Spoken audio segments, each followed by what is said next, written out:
Americans? I mean, I think for the same sort of stuff that motivated Aurora to begin this project, it's like, you guys have to understand, like, I grew up in a place where we just didn't exist in the arts. I mean, as a Dominican, as a Latino, as a person of African descent, when I looked across the arts, our presence was so minimal that even our minimal presence disfigured who we were.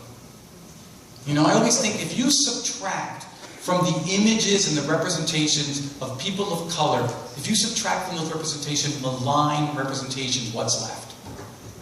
I mean, I guess I spent my life in this country, in this culture, as a fucking ghost, Joe. I didn't see myself anywhere. I think it's beyond anything, I just wrote a book that hopefully there would be somebody out there who would read this and feel less a ghost. To have an opportunity that I didn't fucking have. You know, I grew up as a ghost. I want people not to grow up as ghosts, or to help people not be ghosts. A, B, don't worry about it. Very kind.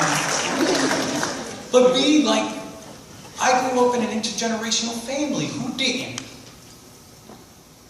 How many of us are in intergenerational conversations? Some of the utopian change that needs to happen isn't going to happen unless we get all our kind of little ducks in a row. And part of the thing is like starting to have intergenerational conversation. I would sit across from a grandmother who grew up in the Trujillato, a mother who grew up in the Trujillato, dealt with the Guerra Civil, immigrated at the most horrifying time, you know, and yet none of us were having any conversations.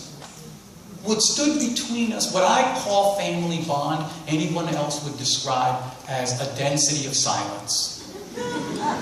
And I just thought, in a more perfect world, in the perfect world of this book, the generations are having conversations. Which is why, you know, I have like older people's lives, people who were born in the 30s, 20s, and younger people, because my mom, if I'm going to listen to her Trujillo story, she has to listen to me growing up and smoking weed.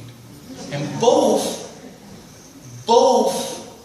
better figure it out that part of what keeps us silent is our just so many things, and part of it is our judgment towards each other.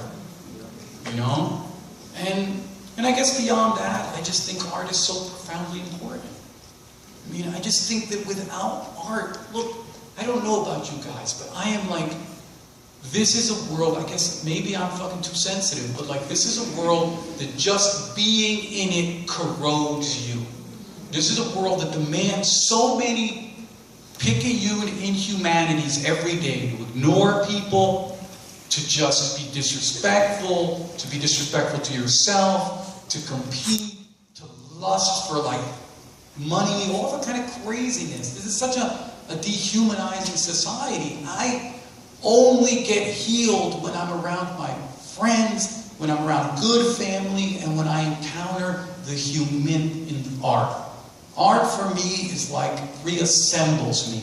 After a week of being torn apart or a day of being torn apart, I encounter art and my soul gets kind of like put back together the way it should be. And I just can't imagine that like life can be lived without art. And so I guess my thing is that because I was saved by art, I've taken so much away from powerful, interesting artists, I just try to put a little bit back. And for a community who is rarely the center of art, I thought it would be important to remind folks across the world that like, not only do we deserve great art, but there can be no conversation about great art without having this community at the center, you know? So,